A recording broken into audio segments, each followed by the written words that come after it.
بسم اللہ الرحمن الرحیم۔ السلام علیکم، آپ دیکھ رہے ہیں الف نیوز اور میں ہوں آپ کے ساتھ ماجد علی۔ شامل کرتے ہیں پاکستان اور دنیا بھر سے breaking news headlines. Iran جوہری ہتھیار بنانے کا ارادہ نہیں رکھتا، ایرانی صدر کی عالمی برادری کو یقین دہانی۔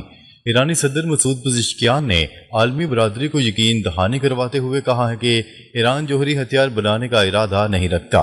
ایران کے صدر مسعود پزشکیان نے کہا ہے کہ امریکہ کے ساتھ حالیہ عبوری معاہدہ ایرانی عوام کی بڑی کامیابی ہے، جس کے تحت ایران کے تیل اور پیٹرو کیمیکل شعبے پر عائد پابندیاں اٹھا لی گئی ہیں۔ ایرانی صدر مسعود پزشکیان نے اپنے بیان میں کہا ہے کہ قطر میں منجمد ایران کے 12 ارب ڈالر کے اثاثوں میں سے 6 ارب ڈالر جلد ایران کو واپس مل جائیں گے، جبکہ باقی منجمد اثاثوں کی واپسی کے لیے بھی کوششیں جاری ہیں۔ ان کا کہنا تھا کہ ایران کی قیادت ہمیشہ اس موقع پر قائم رہی ہے کہ ملک جوہری ہتھیار حاصل کرنے کا خواہاں نہیں۔ ان کے بقول سپریم لیڈر آیت اللہ خامنائی نے بھی ہمیشہ واضح کیا کہ ایران جوہری ہتھیار بنانے کا ارادہ نہیں رکھتا اور ایران آج بھی اسی پالیسی پر قائم ہے۔ ایرانی صدر نے عالمی برادری کو یقین دہانی کروائی کہ ایران کی جوہری سرگرمیاں صرف ملکی ضروریات اور اعلان کردہ پالیسیوں کے مطابق جاری رہیں گی۔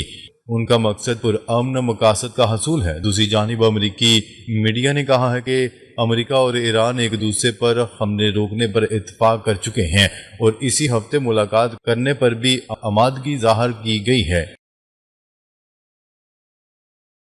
خبر کے اگلے حصے میں بات کرتے ہیں امریکہ اور ایران کی کشیدگی کم کرنے پر متفق، حملے روکنے اور مذاکرات بحال کرنے کا فیصلہ۔ امریکہ اور ایران کے درمیان حالیہ کشیدگی کے بعد ایک اہم پیش رفت سامنے آئی ہے۔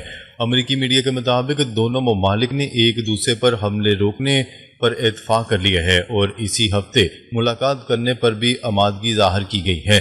رپورٹ کے مطابق دونوں فریقین کے درمیان منگل کو قطر کے دارالحکومت دوحہ میں ملاقات متوقع ہے، جہاں آبِ ہرمز سے متعلق تنازعہ سمیت دیگر اہم امور پر بات چیت کی جائے گی۔ امریکی حکام کا کہنا ہے کہ ایران کے ساتھ مفاہمتی یادداشت کے تمام شعبوں پر تکنیکی مذاکرات بھی جاری رہیں گے۔ دونوں ممالک کشیدگی میں کمی لانے کے لیے اقدامات کریں گے تاکہ بحری جہازوں کی آزادانہ آمد و رفت یقینی بنائی جا سکے۔ اس سے قبل اپنے social media platform Truth Social پر صدر ڈونلڈ ٹرمپ نے کہا تھا کہ امریکہ نے ایران میں ایک بار پھر حملے کیے ہیں، جن میں میزائل اور ڈرون ذخیرہ کرنے کی تنصیبات اور ساحلی ریڈار سائٹس کو نشانہ بنایا گیا ہے۔ خبر کے اگلے حصے میں بات کرتے ہیں دوحہ میں ایرانی وفد کی۔ امریکی مذاکرات کاروں سے کوئی ملاقات نہیں ہوگی۔ ایرانی نائب وزیر خارجہ کاظم غریب آبادی نے کہا ہے کہ اس ہفتے دوحہ میں امریکہ کے ساتھ کوئی تکنیکی مذاکرات طے نہیں ہوئے۔ انہوں نے کہا ہے کہ قطر کے ساتھ مشاورت جاری ہے، جس میں مفاہمتی وعدوں پر عمل درآمد کا جائزہ لیا جا رہا ہے، جبکہ تکنیکی مذاکرات کا پہلا دور اس وقت ہوگا جب ضروری شرائط پوری ہو جائیں گی۔ کاظم غریب آبادی نے کہا ہے کہ اس معاملے پر ثالث ممالک کے ذریعے بھی مشاورت جاری ہے۔ انہوں نے کہا ہے کہ ایران میں عمانی ماہرین آبِ ہرمز کے مستقبل کے انتظامی طریقہ کار پر بات کریں گے۔ عمان تعاون کے لیے آمادہ ہے، تاہم اگر عمان تیار نہ ہوا تو ایران خود اس عمل کو آگے بڑھائے گا۔ ان کے مطابق آبِ ہرمز میں آمد و رفت کے راستوں کی ازسر نو وضاحت کی جائے گی اور اس حوالے سے جلد تکنیکی سطح پر بات چیت ہوگی۔ دوسری جانب ایرانی مذاکراتی وفد کے ترجمان اسماعیل بقائی نے کہا ہے کہ ایران اب تک مفاہمتی یادداشت کی شرائط پر عمل درآمد سے مطمئن نہیں۔ ان کے مطابق حتمی معاہدے کے لیے بلاواسطہ مذاکرات اسی وقت ہوں گے جب اہم شقوں پر عمل درآمد یقینی بنایا جائے گا۔ انہوں نے کہا ہے کہ ایران کی موجودہ ترجیح مفاہمتی یادداشت پر عمل درآمد ہے، جبکہ دوحہ کا موجودہ دورہ منجمد فنڈ کے اجرا کی کوشش کا بھی حصہ ہے۔ اسماعیل بقائی نے واضح کیا ہے کہ دوحہ میں ایرانی وفد کی امریکی مذاکرات کاروں سے کوئی ملاقات نہیں ہوگی۔ ادھر امریکی صدر ڈونلڈ ٹرمپ نے کہا ہے کہ دوحہ مذاکرات اہم ہیں اور دیکھتے ہیں کہ کیا ہوتا ہے۔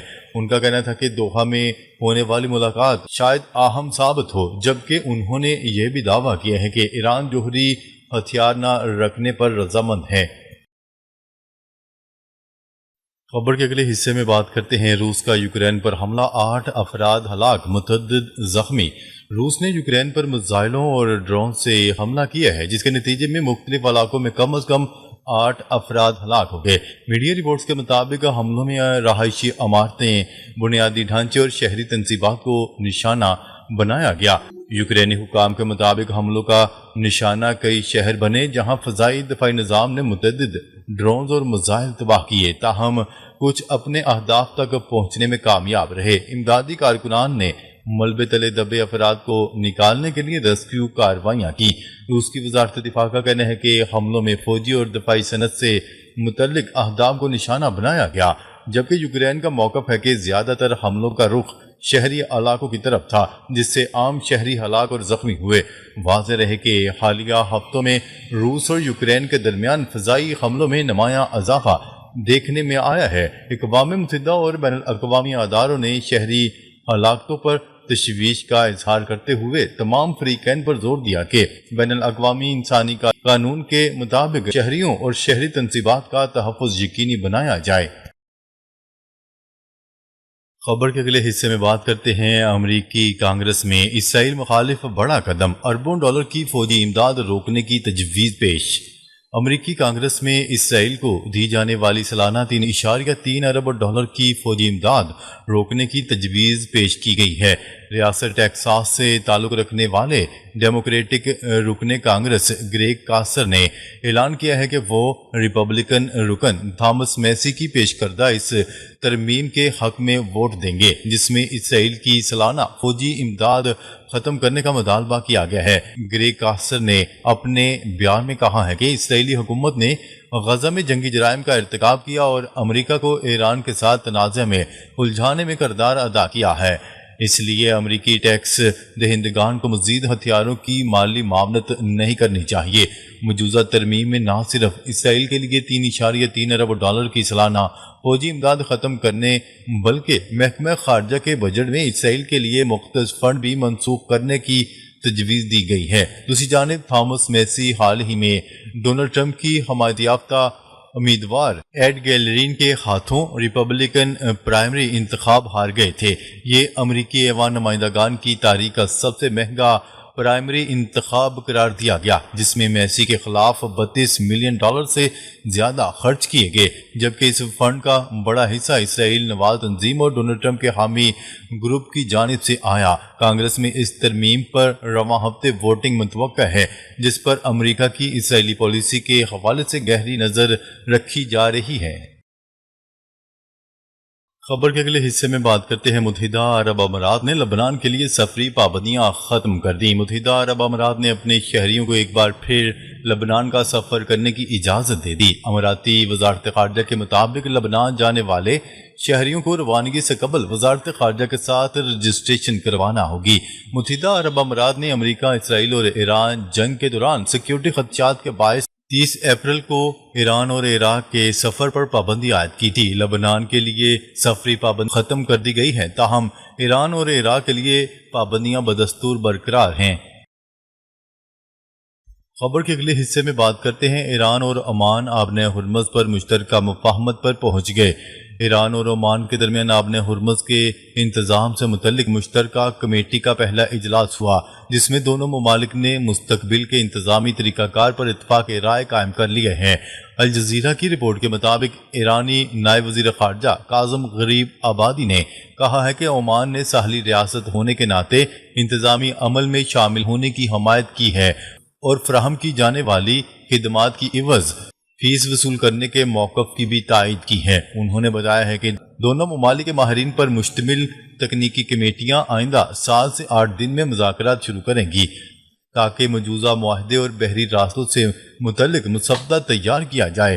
واضح ہے کہ آبنۂ ہرمز کے معاملے پر ایران اور امریکہ کے درمیان اختلافات برقرار ہیں۔